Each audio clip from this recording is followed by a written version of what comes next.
പേര് മാർട്ടിൻ. ഞാൻ ചേർത്തല മുട്ടത്തിപ്പറമ്പിൽ നിന്ന് വരുന്നു. 2019 മുതൽ ഉടമ്പടി ജീവിതത്തിൽ ഞാൻ ജീവിച്ചുകൊണ്ടിരിക്കുന്നു. ഒരു ഗ്യാപ്പില്ലാണ്ട് കൃത്യമായിട്ട് 90 ദിവസം ഞാൻ പുതുക്കി ദൈവവചനത്തോട് ജീവിച്ചു പോകുന്നു. ഞാനിവിടെ പറയാനുള്ള സാക്ഷ്യം എൻ്റെ തന്നെ സാക്ഷിയാണ് ആദ്യത്തേത്.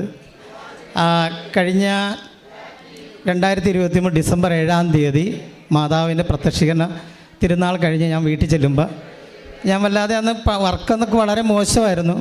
അപ്പോൾ എനിക്ക് തോന്നി എന്താണ് ഇങ്ങനെ പോകുന്നതിൻ്റെ കാരണം എന്താണെന്നുള്ള അന്വേഷണത്തിൽ ഞാനിങ്ങനെ വല്ലാതെ വിഷമിച്ചിരുന്ന് പ്രാർത്ഥന ചൊല്ലിക്കൊണ്ടിരിക്കുമ്പോൾ എനിക്ക് പെട്ടെന്നൊരു കോള് വന്ന് എൻ്റെ പരിചയമുള്ളൊരു പയ്യൻ്റെ, അത് ട്രിവാൻഡ്രത്തു നിന്നായിരുന്നു. വിളിച്ചും പറഞ്ഞ് ഇങ്ങനെ ഒരു ടെൻഡർ വരുന്നുണ്ട്. BOK ആണ് ആദ്യം ക്ഷണിച്ചിരിക്കുന്നത്. BOK എന്ന് പറയുമ്പോൾ ടെൻഡറിൻ്റെ പ്ലാനും അതിൻ്റെ ഡീറ്റെയിൽസും. അപ്പോൾ കുറച്ച് നിങ്ങൾക്ക് വേണമെങ്കിൽ പങ്കെടുക്കാമെന്ന് പറഞ്ഞു. ഞാനപ്പോൾ അതിൻ്റെ ഡീറ്റെയിൽ കൊടുത്തു. അപ്പോൾ ഞങ്ങളൊരു 17 പേര് BOK അയച്ചു. അപ്പോൾ അതിനകത്ത് എൻ്റെ പ്രപ്പോസൽ അവർ നോക്കി, കൊള്ളാം കുഴപ്പമില്ല എന്നുള്ളതിൽ അത് സെലക്ഷൻ ചെയ്തു. എനിക്കത് വർക്ക് കിട്ടാനുള്ള ഒരു ഇതായിരുന്നു. കാരണം അതിൻ്റെ BOK എന്ന് പറഞ്ഞാൽ എഫ്ലൂമെൻറ്റ് ട്രീറ്റ്മെൻറ്റ് പ്ലാന്റ് എന്ന് പറയും. നമ്മൾ കയറി വരുന്ന വഴി അവിടെ 2 നീല കുറ്റിയിരിക്കുന്നുണ്ട്. അതുപോലുള്ള ഫിൽട്രേഷൻ വെച്ചുള്ള ട്രീറ്റ്മെൻറ്റ് പ്ലാന്റ് ചെയ്യുന്ന വ്യക്തിയാണ് ഞാൻ. ഇതിനു മുമ്പ് ഞാൻ സാക്ഷ്യം പറഞ്ഞിട്ടുള്ളതാണ് ഇവിടെ. അപ്പോൾ എനിക്ക് തോന്നിയത് എനിക്ക് ചെയ്യാവുന്ന വർക്കാണല്ലോ, ഞാനത് ചെയ്യാം, എനിക്ക് അതിനുള്ള യോഗ്യതയുണ്ട്. കാരണം അതിന് വർക്കുകൾ ചെയ്ത സർട്ടിഫിക്കറ്റ് എൻ്റെ കയ്യിലുണ്ടായിരുന്നു. അതിന് ഞാനത് കയറി ഓക്കെ അല്ലാന്ന് കയറി ഇങ്ങനെ വന്നു കഴിഞ്ഞപ്പോൾ അവരെൻ്റെ അടുത്ത് പറഞ്ഞ് അടുത്ത മാസം മീറ്റിങ്ങിന് കയറി പോരി വർക്ക് അറേഞ്ച് ചെയ്യാന്നുള്ള രീതിയിൽ കൊട്ടേഷൻ പ്രകാരം അവർ വിളിച്ചു. അപ്പോൾ ഒരു 17 പേര് പങ്കെടുത്ത കൂട്ടത്തിൽ 17 ഞാൻ സെലക്ഷനായി. എൻ്റെ റേറ്റായിരുന്നു അവർ സ്വീകരിച്ചത്. പക്ഷേ ഞാനങ്ങനെ സന്തോഷിക്കാനായിട്ട് പെട്ടെന്ന് ഈശോ അങ്ങനെ അനുവദിച്ചില്ല. ഞാൻ വളരെ സന്തോഷത്തിലിരിക്കുക, നല്ല റേറ്റല്ലേ, കുഴപ്പമില്ല ചെയ്യാമെന്ന്. പെട്ടെന്ന് എൻ്റെ ഡയറക്ടർ ഒരു IAS ഉദ്യോഗസ്ഥനാണ്, മാലിക് സാറ്. അദ്ദേഹം അത് നോക്കിയിട്ടിപ്പോൾ 2019 നമ്മുടെ തോമസ് ഐസക് സാറ് ഇറങ്ങുന്ന സമയത്ത് അന്ന് കൊടുത്ത ഒരു പ്രോജക്റ്റാണിത്. അത് ഇത്രയും വൈകി കോവിഡ് കാരണം ഇങ്ങനെയൊക്കെ വെച്ച്. അപ്പോൾ അത് ഇനി വെച്ചുകൊണ്ടിരുന്നാൽ ശരിയാവില്ലെന്നും പറഞ്ഞ് അദ്ദേഹം വേഗം പറഞ്ഞു അത് ഇങ്ങനെ പോയി കഴിഞ്ഞാൽ ശരിയാവില്ല, ടെൻഡർ ആക്കാൻ പറഞ്ഞു. ടെൻഡർ അറ്റൻഡ് ചെയ്തവർ ഇതിനകത്തുണ്ടെങ്കിൽ മനസ്സിലാവാതെ എൻ്റെ പ്രശ്നം എന്താണെന്ന്. ടെൻഡറിലേക്ക് കയറണമെങ്കിൽ അതിൻ്റെ ആദ്യത്തെ നിരതദ്രവ്യം എന്ന് പറയും 2,40,000 രൂപ ക്യാഷായിട്ട് അടക്കണം. അതുപോലെ എൻ്റെ ഫോം 25,000 രൂപ വേണം. ഇതൊക്കെ വന്നു കഴിഞ്ഞപ്പോൾ ഞാൻ ഓർത്തത് ദൈവമേ, ഒരു പൈസ പോലും ഇല്ലാത്ത ഞാനിത് എങ്ങനെ ചെയ്യണമെന്ന്. അങ്ങനെ ഇരുന്ന് അന്ന് പിറ്റേ ദിവസം തന്നെ ഒരു ഉച്ചയായപ്പോൾ ഞാനിവിടെ വന്ന് കൃപാസനത്തിന് അമ്മയോട് പ്രാർത്ഥിച്ചുകൊണ്ടിരുന്നു. അപ്പോൾ എനിക്ക് തോന്നി ഇത് നോക്കാം നേരത്തെ നോക്കി പുറകോട്ട് തന്നെ. ഇപ്പോൾ ഇവർ കൊടുക്കുന്ന ഡോക്യുമെൻറ്റ്സിൽ ലാസ്റ്റ് ഒരു സാധനം കിടാം, ഉദ്യം രജിസ്ട്രേഷൻ എന്ന് പറയും, MSME രജിസ്ട്രേഷൻ. അത് 5 വർഷത്തിന് മുമ്പ് ഞാൻ ചുമ്മാ ഒന്ന് രജിസ്ട്രേഷൻ ഇട്ടേ, പക്ഷേ അതെനിക്ക് ഗുണം കൂടി. ആ സർട്ടിഫിക്കറ്റ് ഉണ്ടെങ്കിൽ ഈ പണം അടക്കണ്ട, ആ സർട്ടിഫിക്കറ്റ് അപ്ലോഡ് ചെയ്താൽ മതി. ഞാനത് അപ്ലോഡ് ചെയ്ത് കഴിഞ്ഞപ്പോൾ എനിക്ക് മുമ്പോട്ട് പോകാൻ പറ്റുന്നുണ്ട്. ഓൺലൈനിൽ അതങ്ങനെ ചെയ്യാം എന്നുള്ള പ്ലാൻ കിട്ടി. ഞാനങ്ങനെ നിൽക്കുമായിരുന്നു. അപ്പോൾ ഓക്കെ, സമയമുണ്ടല്ലോ, ലാസ്റ്റ് 15-ാം തീയതി വരെ ഡേറ്റ് ഉണ്ട്. ഇതിനു മുമ്പ് ഒരു 3 മാസത്തിന് മുമ്പ് ഞാൻ ഇവിടെ വേളാങ്കണ്ണി പോകാനായിട്ട് ടിക്കറ്റ് ബുക്ക് ചെയ്തിട്ടുണ്ടായിരുന്നു. അപ്പോൾ എല്ലാവരും കൂടി പറഞ്ഞ് ശരി വെക്കണ്ടേ, വെച്ചിട്ട് പോയാൽ പോരെന്ന് ചോദിച്ചു. ഞാൻ പറയില്ല, ഞാൻ പോയി വന്നിട്ട് വന്ന്. അതിനു മുമ്പ് ഞാൻ ട്രിവാൻഡ്രത്ത് ചെയ്യുന്നൊരു മീറ്റിംഗ് കൂടി. മീറ്റിങ്ങിനകത്ത് എല്ലാവരും അവർ ക്ഷണിച്ചെങ്കിലും വന്ന 250 പേരിൽ ഞാൻ മാത്രമേ ഒരു വ്യക്തിയുടെ മീറ്റിങ്ങിന് വന്നുള്ളൂ. അത് അവിടുത്തെ സാറിന് ഇഷ്ടപ്പെട്ടു. എന്ന് ഇത്രയും പേര് വന്നിട്ട് ആരും വന്നില്ലല്ലോ എന്ന്. ഞാൻ പറയും സാറേ എനിക്ക് സൈറ്റ് ഒന്ന് കാണണമെന്ന് പറയും. എൻ്റെ ഉദ്ദേശം വേറെ ഒന്നായിരുന്നു.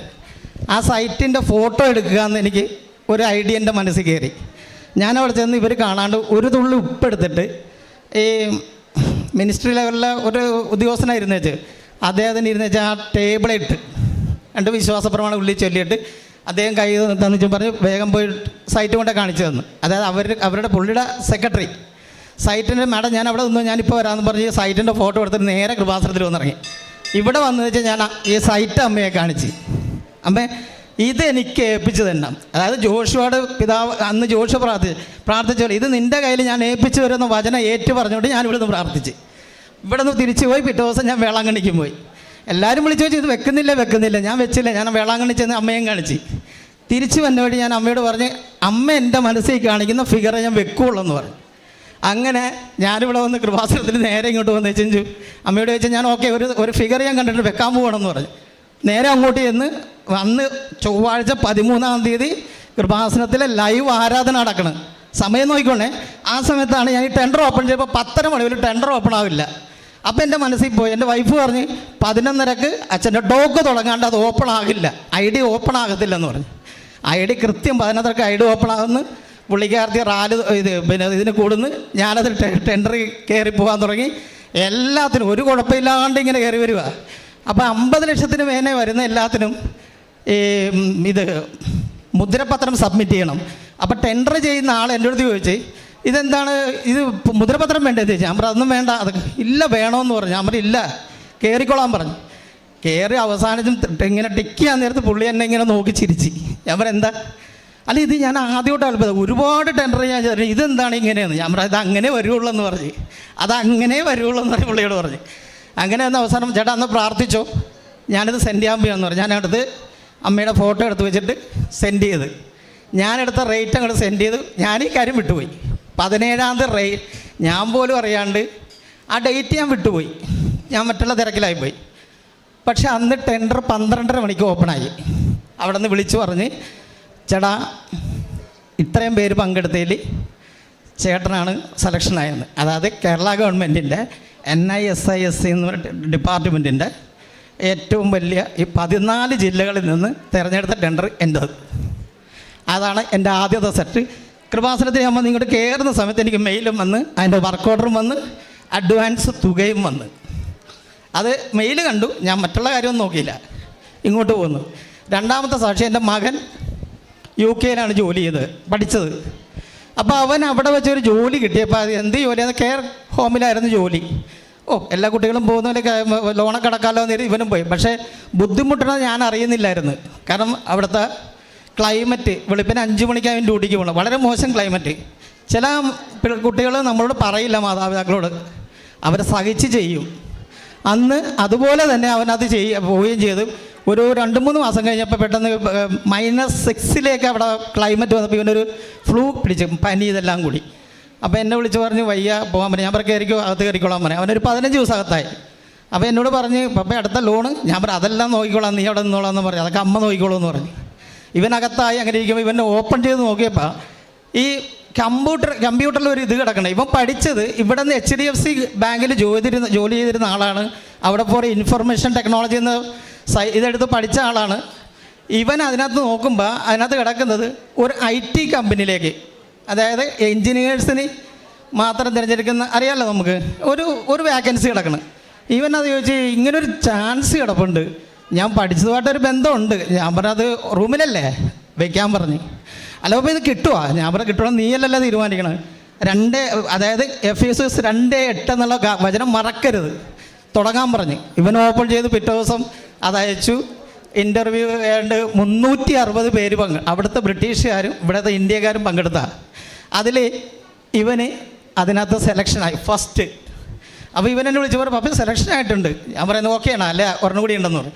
അപ്പോൾ ഉടനെ അവിടുത്തെ ഇവരുടെ CEO വിളിച്ചും പറഞ്ഞ് നേരിട്ടൊന്ന് സംസാരിക്കണമെന്ന്. അങ്ങനെ നേരിട്ട് കൊണ്ടുവന്ന് ഇവൻ നേരെ ഇരുന്നുള്ള ഒരു അവരുടെ ഇൻ്റർവ്യൂവിൽ അവനെ വിളിച്ചിട്ട് പറഞ്ഞ് നീ നിൽക്കുന്ന ബ്രിസ്റ്റോൾ ഏരിയയിൽ നിനക്ക് സെലക്ഷൻ തരാം, പക്ഷെ നിൻ്റെ കൂടെ നിൻ്റെ താഴെ ഒരു 15 പേരെ കൂടി നീ മാനേജ് ചെയ്യണം എന്ന് പറഞ്ഞാൽ അതിൻ്റെ ആ ബ്രിസ്റ്റോൾ എന്നൊരു ഏരിയയുടെ ആ IT കമ്പനിയുടെ അവൻ അവിടെ ഇരുന്നുകൊണ്ട് അവിടെ ഒരു ഓഫീസ് തുടങ്ങിയിട്ട് അതിൻ്റെ പുള്ളിയാണ് അതിൻ്റെ ഹെഡ്. ഇപ്പം അങ്ങനെ അവനെ സാധാരണ ഒരു കൊമേഴ്ഷ്യൽക്കാരന് IT കമ്പനി ജോലി കിട്ടുക എന്ന് പറഞ്ഞാൽ പോസിബിൾ അല്ല ഒരിക്കലും. അത് മാതാവിൻ്റെ അനുഗ്രഹം തന്നെയാണ്. അവൻ പറഞ്ഞ് ഇവിടെയുള്ള മലയാളികളും ബ്രിട്ടീഷുകാരും പറഞ്ഞ് ഇത് എങ്ങനെ കിട്ടിയെന്ന്. നീ ആരെ വിളിച്ച് പറയുമ്പോൾ ഇവൻ ആ ഫോട്ടോ എടുത്ത് കാണിച്ചിങ്ങനെ. ഇതാണ് അവൻ്റെ സാക്ഷ്യം. മൂന്നാമത്തത് ഈ നേർച്ച വസ്തുവായിട്ട് ബന്ധപ്പെട്ടാണ്. അത് എൻ്റെ മകളുടെ ഭർത്താവും കുഞ്ഞും കൂടി വിദേശത്തേക്ക് പോയി. അവരങ്ങോട്ട് ചെന്ന് ഇറങ്ങിയപ്പോൾ അതിന് ഇവർക്ക് ചെറിയൊരു പനി അടിക്കുന്നുണ്ടായിരുന്നു. ഈ പനിയിൽ ഇവർക്ക് പെട്ടെന്ന് ചെന്ന് ശരീരം മുഴുവൻ ഒരു ചുവപ്പ് പാടൊക്കെ വീണ് ഇവരകത്തായി. മരുന്നും കിട്ടിയില്ല, PR കാർഡൊന്നും കിട്ടിയിട്ടുമില്ല. കുഞ്ഞാണെങ്കിൽ ഭയങ്കര കരച്ചിൽ, 3 വയസ്സേ ഉള്ളൂ. അവിടെ എന്ത് ചെയ്യുമെന്ന് ഒരു പിടിയില്ല. പാരസെറ്റാമോൾ കൊടുക്കുന്നതിന് ഒരു പരിധിയുണ്ടല്ലോ. ഇവരെന്നെ വിളിച്ച് പറഞ്ഞ് ഒന്നും പേടിക്കണ്ട, ഞങ്ങളിവിടെ നേർച്ച വസ്തു ഉപയോഗിക്കും, ഞങ്ങളെങ്ങോട്ട് കൂടെ സപ്പോർട്ട് ചെയ്തേക്കാൻ പറഞ്ഞു. കൃത്യമായിട്ട് ഞങ്ങൾ ഇവിടെ ഒന്ന് നെറ്റിക്ക് കുരിശ് വരയ്ക്കും, നേർച്ച വസ്തു കഴിക്കും. ഇവരുടെ മുഖം മനസ്സും വായിൽ വെച്ചുണ്ട്. വേഗത്തിൽ സുഖം പ്രാപിച്ച്. അവിടെ നിന്ന് അവരും വിളിച്ചു പറഞ്ഞു വളരെ സുഖം പ്രാപിച്ച് ഞങ്ങൾ സൗഖ്യമാണ്. ഇപ്പോൾ അവർ പുറത്ത് ഇറങ്ങി പുറത്തൊക്കെ പോകാവുന്നതിന് കുഴപ്പമില്ല, എല്ലാ സൗഖ്യം. പിന്നെ എൻ്റെ വൈഫിൻ്റെ കയ്യിൽ ഒരു പൊള്ളലേറ്റായിരുന്നു. പൊള്ളലത് ഒരു ഏകദേശം ഒരു 2-3 ആഴ്ച കൊണ്ടു കിടന്നിട്ട് ഇത് പഴുക്കയിലാണ്ട് അത് പോകുന്നില്ല. ഞാൻ പറഞ്ഞു ഇനി നിർത്തിക്കോളാൻ പറഞ്ഞ് വേഗം തന്നെ പുള്ളിക്കാരൻ നിർത്തി. ഞാൻ തന്നെയാണ് ഉടമ്പടി എടുത്തിരിക്കുന്നത്. അതാണ് ഞാൻ പറഞ്ഞ് ഞാൻ തൈലം എടുത്തു തരാം, ഈ തൈലം തൈലം കഴിക്കുക, നേരത്തെ ദിവസത്തിൽ തൈലം ഉപ്പൊക്കെ ഉപയോഗിച്ച് പുള്ളിക്കാരത്തി കൈ സുഖപ്പെട്ട് ഇവിടെ എൻ്റെ കൂടെ ഉണ്ട് ആൾ. അതാണ് രണ്ടാമത്തത്. പിന്നെ എൻ്റെ കാരുണ്യ പ്രവർത്തികളെന്ന് പറയുന്നത് നേരത്തെ മൂലം ഞാൻ ചെയ്യുന്നത്. എൻ്റെ വീടിൻ്റെ അടുത്ത് തന്നെ ഒരു അമ്മമാർ താമസിക്കുന്ന ഒരു ഓൾഡ് ഏജ് ഹോം ഉണ്ട്. അവിടെ മദറിൻ്റെ കൂട്ടത്തിൽ ഞാൻ എല്ലാ കാര്യത്തിലും ഓടി കിടക്കണതാണ്.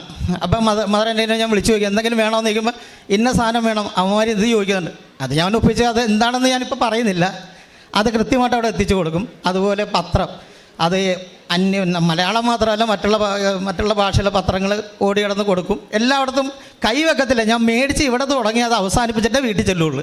പിന്നെ പോരാത്ത വന്ന് മേടിക്കുകയും ചെയ്യും. ആത്മീയ ജീവിതത്തിൽ എനിക്ക് ഏറ്റവും കൂടുതൽ ഞാൻ എപ്പോഴും അച്ഛൻ്റെ ടോക്ക് അതുപോലെ തന്നെ മറ്റുള്ള കാര്യങ്ങൾ ഷെയർ ചെയ്ത് കൊടുക്കുക. ഇപ്പം എന്നെ കളിയാക്കിക്കൊണ്ടിരുന്ന കുറേ പാർട്ടിയൊക്കെ ഉണ്ടായിരുന്നു. ഇപ്പോൾ അവരിപ്പോൾ സൈലൻ്റാണ്. കാരണം ഇത് എങ്ങനെയാണെന്ന ചോദ്യം ഇപ്പം ഇങ്ങോട്ടായി. പാർട്ടിയൊക്കെ വന്നിട്ടുണ്ട്, ഇപ്പോൾ ഇവിടെ ഉണ്ട്, ഞാൻ കണ്ടവരാ. അവരിപ്പോൾ ഇവിടെ സ്ഥലത്തെത്തിയിരിക്കുക ഉടമ്പടി എടുക്കാൻ.